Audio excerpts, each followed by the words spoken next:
ব্যস্ত সময়, একদম অফিস টাইম বলতে যাবো যায়, তার উপর স্কুলের বাস যাচ্ছে, স্কুলের গাড়ি যাচ্ছে, সবারই তারা। নিউ টাউন থেকে ভিআইপি রোড যেতে গেলে অত্যন্ত গুরুত্বপূর্ণ জগৎপুরের রাস্তা, সেই রাস্তার মাঝখানে তখন মাটি ফেলছেন কয়েকজন। ব্যাস, রাস্তা গেল জ্যাম হয়ে। কিন্তু এটা তো মাটি ফেলার সময় নয়, তার জন্য তো সময় রয়েছে রাতে। এই সময় মাটি ফেলছেন কিভাবে, আমরা প্রশ্ন তুলেছিলাম। এই ছবি আমরা দেখিয়েছিলাম এবং তখন পুলিশ পৌঁছে যায় এলাকায়। এবার শুনুন পুলিশ পৌঁছানোর পর কি হলো, কি বললেন তিনি। আগে কি নজরদারির অভাব ছিল এখনো বলতে পারছি না কারা এটা করেছে। কয়েকটা নাম আমাদের মাঝখানে এসছে, আমরা শুনতে পেয়েছি, আমরা দেখছি, তাদেরকে ডাকাডাকি করবো, আমরা ব্যবস্থা নেবো তাদের বিরুদ্ধে। গ্রেপ্তার করা হবে কি? অবশ্যই পুলিশের আইনের মতো ব্যবস্থা নেবে। প্রতি ক্ষেত্রে এই রাস্তায় কি হবে, মাটি বা কোনো দাবিস কিছু পড়বে মনে হয়? দেখুন, আমরা তো সবসময় চেষ্টা করি, সজাগ থাকি যে এরকম ধরনের কোনো যাতে ইনসিডেন্ট বা এরকম ধরনের কোনো ঘটনা না ঘটে। অগোচরে আর কি আমাদের এরকম পরিস্থিতির সম্মুখীন হতে হয়। যদি আমরা খবর পাই, আমরা লোকাল মারফতে খবর পেয়েছি লোকের কাছ থেকে যে এরকম ধরনের মাটি ফেলেছে আর কি, সাথে সাথে আমরা এসেছি এবং ভ্যান লাগিয়ে। নির্দিষ্ট সময় আছে এরকম কোনো মাটি পড়বে এলাকায় বা যে কোনো কিছু হবে নির্দিষ্ট সময়, সকালবেলা ব্যস্ত সময় মাটি পড়ছে, এক্ষেত্রে আগামী দিনে কি ব্যবস্থা নিচ্ছে? আমরা কড়া পদক্ষেপ নেব। পুলিশের অগোচরে হলেও ঘটনা তো ঘটেছে। দিনের বেলায় অফিস টাইমে মানুষ জেরবার হয়ে পড়েছেন। আমরা এই খবর দেখাই, আজ সকালে এই খবর দেখানোর কিছুক্ষণের মধ্যেই কাজ বন্ধ, রাস্তা সাফ। তোলো মাটি তোলো। কার অর্ডারে কে মাটি ফেলাচ্ছে? হ্যাঁ, কারা গেছে নাম বলো, কারা গেছে, কোন ভ্যানালারা গেছে? ধন্যবাদ জানাই আপনাদেরকে, আপনারা খবর করেছেন বলেই পুলিশ তৎপরতা হয়ে সঙ্গে সঙ্গে এগুলো পরিষ্কার করে দিয়েছে। বাজারটা রয়েছে, বাজার এখানে খুব অসুবিধা, ওখানেও একটু ব্যবস্থা নেন আপনারা যাতে পাবলিকের যাতায়াতের সুবিধা হয়। পুলিশ যদি এরকম সঠিকভাবে কাজ করে অবশ্যই যানজট কমবে। প্রথমত নিউজ 18 বাংলাকে ধন্যবাদ জানাই এই খবরটা হাইলাইট করার জন্য, দেখানোর জন্য। আর খালপাটটা পরিষ্কার হোক, আমরা সাধারণ মানুষ চাই। প্রচণ্ড স্কুল টাইমে যেভাবে গাড়ি ঘোড়া জ্যাম হচ্ছে, ছাত্রদের স্কুলে পৌঁছতে দেরি হচ্ছে, সাধারণ মানুষের খুব হ্যারাসমেন্ট হচ্ছে, আর এটা পরিষ্কার হলে খুব ভালো হয়। পরিষ্কার তো হয়েছে, কতদিন পরিষ্কার থাকবে? পুলিশ যদি তৎপর না হয় তাহলে আবার আজ বাদে কাল একই অবস্থা হবে। তো পুলিশ কি পদক্ষেপ করলো, এই যে মাটি ব্যবসায়ী তাদের বিরুদ্ধে কি অ্যাকশন নেওয়া হলো? অনুপ প্রতিনিধি আমার সঙ্গে রয়েছেন সরাসরি। অনুপ, আমরা সকালে এই খবর দেখানোর পর দেখলাম যে পুলিশ সেখানে যান এবং যাওয়ার পর তারপরে তথ্য তালাশ শুরু করে দেন। যদিও মেনে নিচ্ছেন যে তাদের অগোচরে এ ঘটনা ঘটেছে, ভবিষ্যতেও হবে না সে গ্যারান্টি কেউ দিতে পারছে না, কিন্তু যদি কড়া পদক্ষেপ করা হয় তাহলে পরবর্তীতে মাটি ব্যবসায়ীরা ভয় পাবেন এই ধরনের কাজ করতে। কি পদক্ষেপ করা হয়েছে?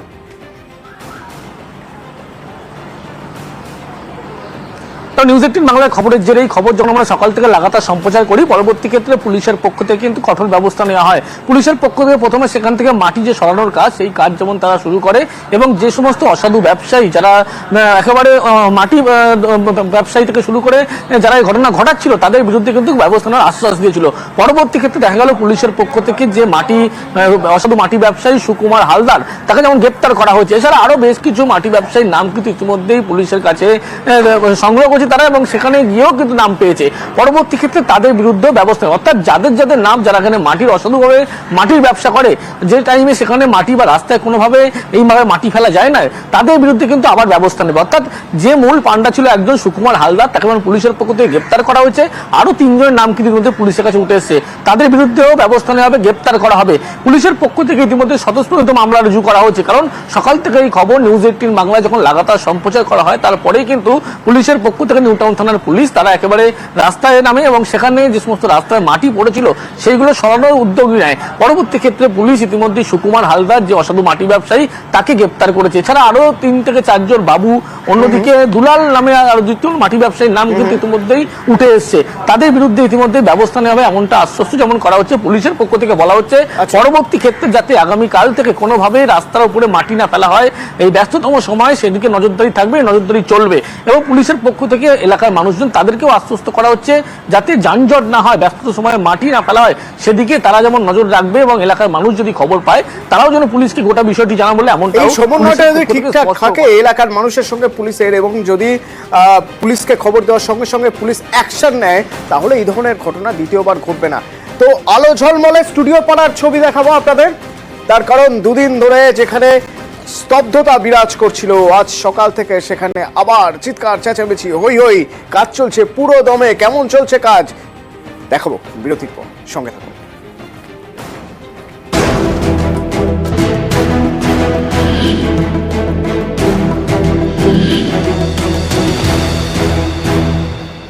গত দুদিন ছিল খা খা সুনসান নিস্তব্ধতা, এখন আলো ঝলমলে স্টুডিও পাড়া। সব স্টুডিওয়ে আলো জ্বলছে, দেখুন চলছে শুটিং সকাল থেকে। আজ সকাল 8টা থেকে শুরু হয়ে গেছে কাজ, বিভিন্ন স্লটে শুটিং চলছে, কাজ চলছে, এখনো চলছে শুটিং। এবং নিম ফুলের মধুর শুটিং চলছে যে ফ্লোরে, সেখান থেকে আমার প্রতিনিধি মানুষ আমার সঙ্গে রয়েছেন, তার সঙ্গে কলাকুশলীরাও রয়েছেন। দুদিন পর আজকে আবার একটা কর্মব্যস্ত দিন। মানুষ, একটু কথা বলে জানা যাক কেমন এনজয় করছেন তারা কাজ। একদম অতনু, তুমি যেটা বলেছো একদম সঠিক। আমি ইন্দ্রপুরী স্টুডিওতে ঢুকে নিম ফুলের মতো ফ্লোরে এসে দেখতে পেলাম যে একেবারে খুশির হাওয়া, কারণ গত দুদিন তারা শুট করতে পারেনি এবং এমনি সময় তারা বলে কবে ছুটি পাবো, কিন্তু যেই দুদিনের ব্রেক হয়েছে তেমনি মন খারাপ। আমার সঙ্গে পর্ণা অর্থাৎ পল্লবী রয়েছেন এবং আমার সঙ্গে অরিজিতাও রয়েছেন। বলো, আজকে একটু হাঁপ ছেড়ে বাঁচলে তো? একদমই তাই, তুমি যেটা বললে ছুটি পেতে ডেফিনেটলি ভালো লাগে, কিন্তু ছুটিটা যদি এইভাবে আসে তাহলে একদমই সেটা ভালো লাগে না। তো আমরা ওয়েট করছিলাম কবে কল টাইমটা পাবো আর কবে শুটটা আমরা রিজিউম করব, কারণ আমাদের সকলেরই মনে হয়েছে এটা কোনো সলিউশন হতে পারে না। এটা আজকে 2 দিন হয়েছে, সেটা 10 দিন হলো, আমাদের কাজটা তো শুরু করতেই হতো, আর ভীষণভাবে ওয়েট করছিলাম কবে কাজটা শুরু হবে। একদমই তাই। অরিজিতা কি বলবে?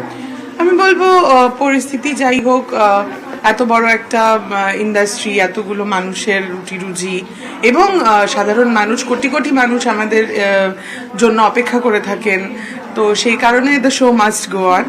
আর আমরা খুবই আনন্দিত যে অসুবিধা যাই থাকুক না কেন সেটা মোটামুটি একটা রিজলভ হয়েছে, কিংবা সেটা আলোচনা সাপেক্ষ, কিন্তু শুটিং শুরু হয়েছে এবং আমরা খুব আনন্দিত যে আবার এই মুখগুলোকে দেখতে পাচ্ছি, কাজ করতে পারছি, লাইট ক্যামেরা অ্যাকশন। দর্শকরাও কিন্তু পল্লবী আনন্দিত, কারণ তারাও ভেবেছিলেন যে রিপিট না দেখতে হয়, তোমরা ভয় পাচ্ছিলে যে অফ এয়ার না হয়। একদমই তাই, কারণ আমরা যেহেতু আমাদের ডেইলি সোপ এবং প্রত্যেক দিনের টেলিকাস্টের একটা যেহেতু ব্যাপার থাকে, তো আমরা সবাই সত্যি ভয় পাচ্ছিলাম যে নন টেলিকাস্ট না হয়ে যায়।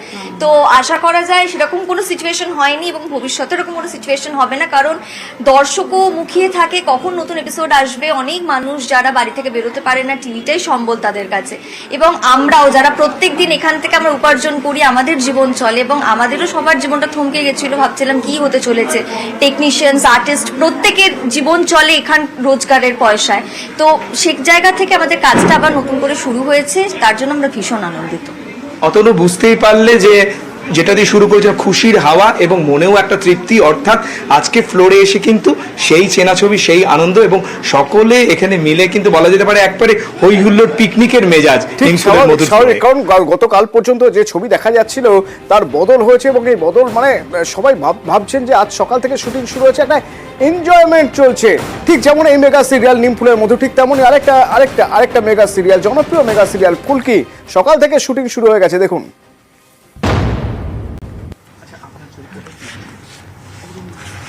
ভীষণ ভীষণ ভীষণ ভালো লাগছে, আবার সবার সাথে দেখা হচ্ছে। আর তার মধ্যে এটাই আমাদের প্যাশন, তো আমরা বাড়িতে বসে থাকতে খুব একটা ভালোবাসি না। এটা আমার সেকেন্ড হোম।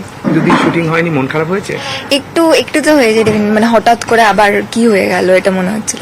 আজ থেকে আবার ফ্লোরে ফিরে ভীষণ ভীষণ ভালো লাগছে। পুজোতে সবাই একটু ছুটি চায়, তখন কারোর একটা প্রেশার আছে, তো এখন থেকে যদি শুটিং না করা হয় তো সেগুলো তো তখন গিয়ে প্রেশারটা পড়বে। 2 দিন শুটিং হয়নি, সত্যি আমরা খুবই চিন্তায় ছিলাম এটা নিয়ে। ফাইনালি 2 দিন পর আমরা এসেছি, বাইরেও শুটিং হচ্ছে, ওয়েবের কাজ হচ্ছে, আরো অন্য ফ্লোরেও শুরু হয়ে গেছে। মানে খুবই ভেতর থেকে একটা মানে ভালো লাগছে, কারণ এতটা একটা অসহায় অবস্থার মধ্যে আমরা সবাই পড়েছিলাম। মানে আমরা যারা রেগুলার শুটিং এর মধ্যে থাকি বা রেগুলার কাজের মধ্যে থাকি, আমাদের জন্য তো একটু সমস্যা হয়। আর ফাইনালি এটা শুরু হয়েছে এবং সবাই মিলে মানে একটা কোনো সিদ্ধান্তে আমরা পৌঁছতে পেরেছি, এটাই সবার জন্য খুব ভালো, মানে পুরো ইন্ডাস্ট্রির জন্য এটা খুব ভালো একটা খবর।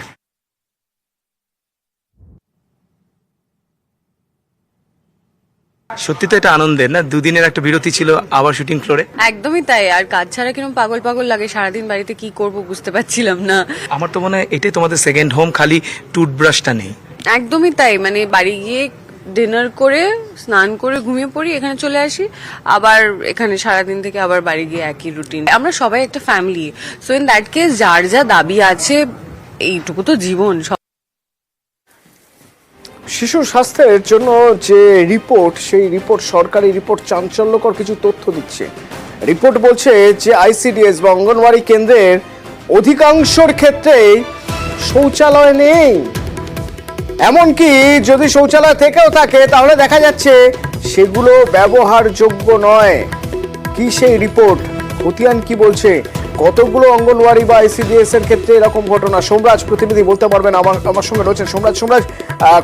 যেমন রিপোর্ট জানতে চাইবো, তেমনই পাশাপাশি জানতে চাইবো সেক্ষেত্রে কি পদক্ষেপের কথা ভাবা হচ্ছে।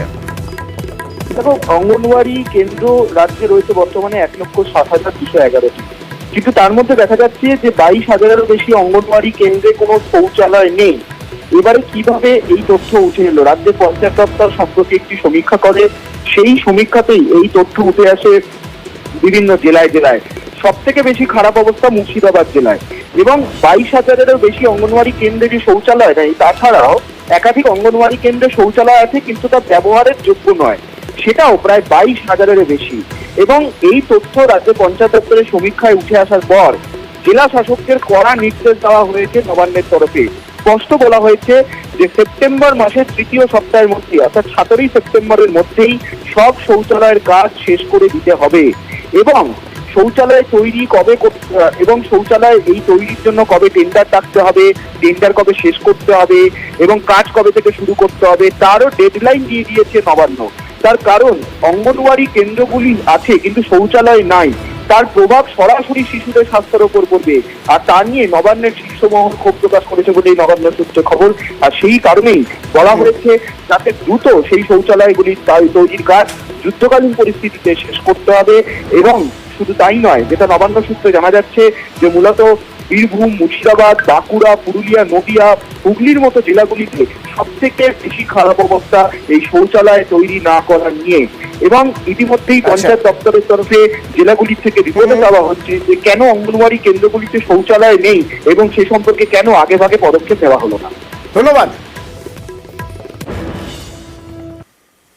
সরকারি প্রকল্পের কাজ হচ্ছে জল পৌঁছে দেওয়ার কাজ, কেএমডিএ কাজ করছে, কিন্তু এই কাজ করতে গেলে দুটি ওয়ার্ডে 2 দিন জল থাকবে না, আগে থেকেই ঘোষণা করে দেওয়া হয়েছে। এবার সেই 2 দিনটা বেড়ে কতদিন হবে কেউ জানেন না। তার কারণে এই কাজ করতে গিয়ে পাশের গ্রামে জল ঢুকে যাচ্ছে। তারা চান না যে কাজ হোক, সুতরাং জল প্রকল্পের কাজ তারা বন্ধ করে দিতে চাইছেন, তারা বিক্ষোভ দেখাচ্ছেন।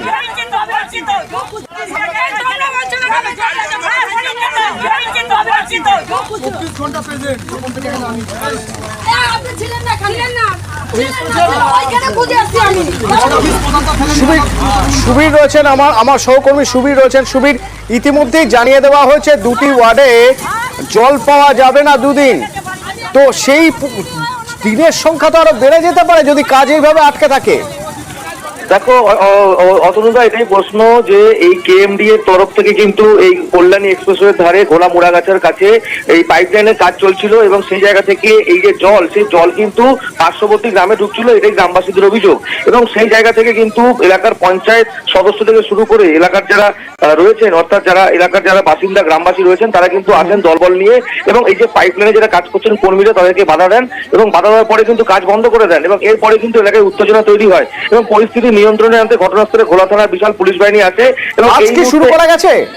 হ্যাঁ, দেখো অতনুদা, এই মুহূর্তে পঞ্চায়েত উপপ্রধানের সাথে কথা বলে এই মুহূর্তে কাজ কিন্তু শুরু হয়েছে, এবং কাজ কিন্তু রাত্রিবেলা পর্যন্ত চলবে, এমনটাই কিন্তু জানানো হয়েছে যারা কেএমডি এর তরফের আধিকারিক তাদের তরফ থেকে। ধন্যবাদ। এখানে প্রতি বছরই বন্যার জলে জল পাস হয় না, বন্যার জলই পাস হয় না। এই যে জলটা আপনারা ফেলেন, এই নিচ দিয়ে যে কোনো একটা ব্যবস্থা করে জল ফেলেন, আমাদের বাড়ি তো ভেসে যাচ্ছে। দেখছি জলে বুড়ে যাচ্ছে, তাই সবাই আসলো বলে আমরা জল, হ্যাঁ গ্রামে ঢুকে যাচ্ছে পুরো বাড়ির ধারে। কাজ বন্ধ রেখেছে? কাজ বন্ধ রেখেছে কিনা ওদের ব্যাপার, ওটা আমি কি করে বলবো। আপনারা কি বাধা দিয়েছেন? বাধা দিয়েছিল পাড়ার কিছু লোক। আচ্ছা, গ্রামবাসী অ্যাকচুয়ালি বলতে চাই যে এলাকাটা জলমগ্ন হয়ে যাচ্ছে, যদি কাজটা একটু অন্যভাবে করা যায়। আমরা এসে বসে সমস্যা মিটিয়ে দিয়েছি। ওইনারের ছবি একবার দেখে নিতে হবে, তার কারণ এখনো পর্যন্ত আশঙ্কা করা হচ্ছে আরো অনেকে আরও অনেকে হয়তো এখনো পর্যন্ত আটকে রয়েছেন মাটি ধসে, এবং এখনো পর্যন্ত দেহ উদ্ধার হয়েছে শতাধিক। এবং শুধু তাই নয়, বেশ কয়েকজন এখনো পর্যন্ত নিখোঁজ, মিসিং, তাদের খোঁজ পাওয়া যাচ্ছে না। 150 জনের উপরে মৃত্যু হয়েছে এখনো পর্যন্ত জানা যাচ্ছে। এবং কংগ্রেস সাংসদ রাহুল গান্ধী, যিনি ওয়াইনারের সাংসদ ছিলেন, এবং ওয়াইনারে নতুন করে আবার যখন নির্বাচন হবে তখন রাহুল গান্ধী জানিয়ে দিয়েছেন যে সেখানে তার জায়গায় প্রিয়াঙ্কা গান্ধী তিনি লড়বেন, প্রিয়াঙ্কা গান্ধী ভদ্রা লড়বেন। তিনি যেতে চেয়েছিলেন আজই, কিন্তু খারাপ আবহাওয়ার জন্য তিনি যেতে পারেননি। তিনি বারবার করে আর্থিক সাহায্যের জন্য দাবি করছেন, উদ্বেগ প্রকাশ করছেন, মুখ্যমন্ত্রীর সঙ্গে কথা বলেছেন। Wayanad was hit by several devastating landslides. I request the union government to extend all possible support for rescue and medical care, immediate release of the compensation to deceased people if that compensation can be increased as well, and prepare a roadmap for the rehabilitation of the affected families. Our country has witnessed alarming rise in the landslides in the last few years. There is an urgent need for mapping of landslide prone areas and to take up mitigation measures. কিন্তু এই পরিস্থিতি কি man-made? অন্তত কেন্দ্রীয় স্বরাষ্ট্রমন্ত্রী অমিত শাহর বক্তব্যে অন্যরকম ইঙ্গিত পাওয়া যাচ্ছে। কারণ তিনি বলছেন যে এই যে পরিস্থিতি হতে পারে, এর জন্য আগাম সতর্ক করা হয়েছিল রাজ্য সরকারকে। রাজ্য সরকার কর্ণপাত করলে হয়তো এই দিন দেখতে হতো না। শুনুন স্বরাষ্ট্রমন্ত্রী অমিত শাহর বক্তব্য। 23 जुलाई को केरल सरकार को अर्ली वार्निंग भारत सरकार की ओर से दी गई थी। 7 दिन पहले, फिर 24 को गई, फिर 25 को गई, 26 तारीख को मान्यवर ये कहा गया कि 20 सेंटीमीटर से ज्यादा वर्षा होगी, भारी वर्षा होगी, लैंडस्लाइड होने की संभावना है, मड भी रस होकर आ सकता है और लोग इसके अंदर दबकर मर भी सकते हैं। प्लीज लिसन अस, मत चिल्लाइए, प्लीज रीड इट। जो वार्निंग भेजा है उसको पढ़िए जरा। मैं ओडिशा राज्य सरकार के लिए भी, उस वक्त हमारी नहीं थी, नवीन बाबू की थी, हमने 7 दिन पहले साइक्लोन का अलर्ट भेजा, सिर्फ एक व्यक्ति मारा गया, वो भी गलती से मारा गया। गुजरात सरकार को हमने साइक्लोन का अलर्ट 3 दिन पहले भेजा, एक पशु भी नहीं मरा सर। भारत सरकार ने 14 के बाद अर्ली वार्निंग सिस्टम के लिए 2000 करोड़ रुपया खर्च किया है। 7 दिन पहले हर राज्य को सूचना भेजी जाती है।